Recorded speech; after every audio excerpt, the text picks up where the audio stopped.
काम का छोटा भाई लोभ है और मद का छोटा भाई मत्सर है। मच्छर बाहर से काटते हैं, मत्सर भीतर से काटता है। आपने देखा कि मच्छर शरीर को काटता है लेकिन मत्सर वो भीतर से काटता है। मत्सर का मतलब समझती हो? मत्सर किसी से डाह होना, वो मेरे से बड़ा हो गया, उसकी प्रसिद्धि मेरे से ज्यादा हो गई, वो ज्यादा ऊंचे आसन पे बैठ गया, उसका स्टेटस मेरे से जरा हाई हो गया। ये देखकर जो चित्त में ईर्ष्या और द्वेष और डाह पैदा होता है उसको मत्सर बोलते हैं। क्या बोलते हैं? एक होता है काम। उसके छोटे भाई का नाम क्या है? काम के छोटे भाई का नाम जानते हो? काम के छोटे भाई का, राम जी के छोटे भाई का नाम क्या है? रामानुज लक्ष्मण है, लेकिन कामानुज क्रोध है। काम का छोटा भाई क्या है?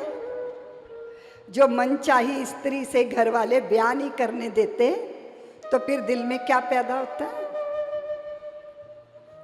क्या पैदा होता है? आपकी इच्छा की पूर्ति में जो बाधा बनता है उसके लिए हृदय में क्या पैदा होता है? काम का छोटा भाई क्या है? बोलो ना। क्रोध है। और लोभ का बाप कौन है? क्या है? पाप का बाप जानते हो क्या है? पाप का बाप, पाप कहां से पैदा होता है? बड़ा भी रखते, बहुत भी रखते, भिक्षा मांग के लेता है। और गुरुदेव की आज्ञा है कि कहीं ज्यादा रुकना मत, कहीं ज्यादा ठहरना मत, भिक्षा लेना, आगे बढ़ जाना। और घूमते घूमते घूमते चला गया, पता नहीं नगर का पहला ही घर है, भिक्षा मांग लेता हूँ। नगर द्वार पर ही एक घर में भिक्षा मांग ली।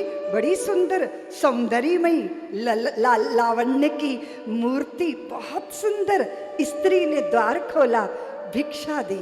और भिक्षा देते कहा, महात्मा आप जानते हो आपसे सत्संग करना है। महात्मा बोले, क्या सत्संग करना है? बोले, हम सोच रहे थे आप हमें बता दोगे कि आप मेरे घर में भोजन करने क्यों आ गए, मेरा कोई भाग्य उदय हुआ होगा? बोले, नहीं नहीं, मैं तो गया था गुरुकुल में पढ़ने के लिए और वहां मैंने 10 वर्ष तक पढ़ाई की, 10 वर्ष तक पढ़ाई की। मैं लौट कर आया, मेरे पिता ने पूछा कि तू सारे शास्त्र पढ़ के आ गया, पर ये बता कि पाप का बाप कौन है? अब मुझे कुछ समझ ना आए, मैं अपने पिता को क्या बताऊं कि पाप का बाप कौन है, पाप का बाप कौन है? मुझे समझ आया नहीं। मेरे पिता ने मुझे गुस्सा करके घर से निकाल दिया कि जाओ, जब तक ये पता करके नहीं आओगे मेरे द्वार पर आना मत। अब इधर उधर भटकता रहता हूँ, भिक्षा मांग के खाता हूँ। तो बहुतों से पूछा, कोई बता नहीं पा रहा। वो स्त्री बोली, महात्मा मेरे द्वार पे क्यों आयो? भिक्षा लेने आया हूँ। अच्छा, तो बनी बनाई भिक्षा लेते हो कि स्वयं बना के खाते हो? बोले, अब क्या बनाऊंगा, आप बनी बनाई दे दो। वो स्त्री बोली कि हाँ मैं बना के खिलाती हूँ, आप बैठ जाओ, आप बैठ जाओ, आपको मेरा परिचय दूं मैं? वो बोले, नहीं, मेरी भूख तृप्त हो जाए, आपके परिचय से क्या मतलब? वो स्त्री जो थी ना, वो गणिका थी। वो कौन थी? नगर वधू थी। वो कौन थी? वो वैश्या थी। उसने कहा, मैं हाथों से बना के खिला दूं, आप स्वयं बनाओगे क्या? बोले, आप ही बना दो। तो भोजन बना दिया, महात्मा के सामने परोस दिया और उससे कहा कि महात्मा अपने हाथों से खाओगे? हाँ। बोले, क्या मैं तुम्हारे हाथों से खाऊंगा? वो बोली, देखो महात्मा, आप मेरी विनती स्वीकार कर लो, मैं 10 सोने की मोहरें दूंगी आपको, आप मेरे हाथ से खा लो। उन्होंने कहा, तेरे हाथ से? तेरे हाथ से? ये तो अच्छा नहीं है।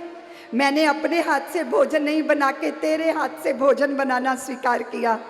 तो वो बोली, याद नहीं है मैंने आपसे कहा था 10 सोने की मोहरें दूंगी, तब आपने मुझे आदेश दिया कि हाँ तू भोजन बना दे, और अब मेरे हाथ से खा लो, मैं 10 मोहरें और दूंगी सोने की, तो एक कौर खा सकता हूँ। बोले, एक ही कौर खाऊंगा। एक कौर उसने मुंह में डाला। फिर वैश्या बोली, महात्मा एक कौर और खा लो, मैं 20 सोने की मोहरें आपको दूंगी। हाँ बोले, ठीक है।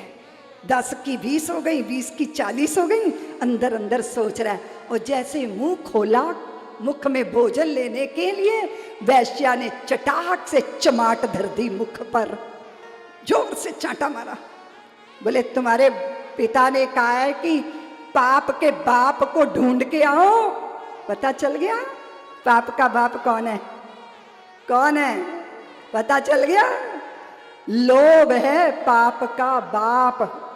जिमी लोभ, अति अति अति अति लाभ, लोभ, अधिकाई, ये मिला और मिला और मिला और मिला, और फिर और मिलने के चक्कर में पाप करता ही चला जाता है। तो यहाँ क्या है? यहाँ काम का भाई क्रोध है, और फिर आपके पास लालच है, आपके पास लोभ है, आपके पास बहुत पा लिया तो मद आ गया, मद आ गया। अब दूसरों का ज्यादा दिख रहा है, अपना कम दिख रहा है। और बड़ा विचित्र है भैया, लोगों को धन दूसरों का ज्यादा लगता है और अकल अपनी ज्यादा लगती है कि मेरे जैसा अकलमंद कोई दूसरा। बोलो ना, ऐसा ही होता है ना।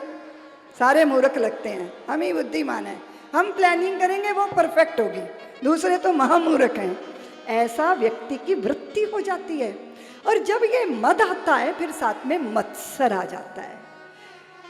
काम का छोटा भाई लोभ है और मद का छोटा भाई मत्सर है। मच्छर बाहर से काटते हैं, मत्सर भीतर से काटता है। और स्मरण रखिएगा, ये भागवती कथा है। निर्मत्सराणाम सताम निर्गतः मत्सरा। अर्थ क्या है कि चुंबक खींच लेगा लोहे को, लेकिन लोहे पे ज्यादा कीचड़ लगा होगा और लोहा ज्यादा वस्त्रों में लिपटा होगा, तो चुंबक उस लोहे को खींच, बोलो ना। तो अपने अंतःकरण के मल को मल मल के धोना है, ताकि परमात्मा के चरणों का वो चुंबकीय आकर्षण हमें अपनी तरफ खींच ले।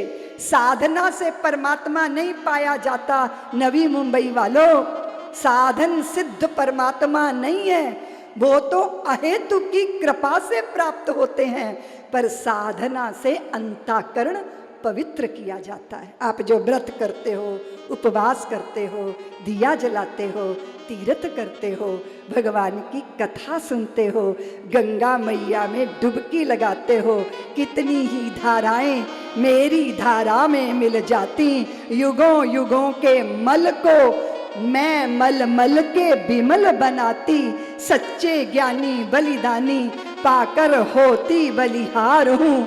मुक्त हाथ से ज्ञान बांटती मैं गंगा की धार हूँ। अंतःकरण शुद्ध कर, अपने गुरुदेव की वाणी से अंतःकरण शुद्ध कर।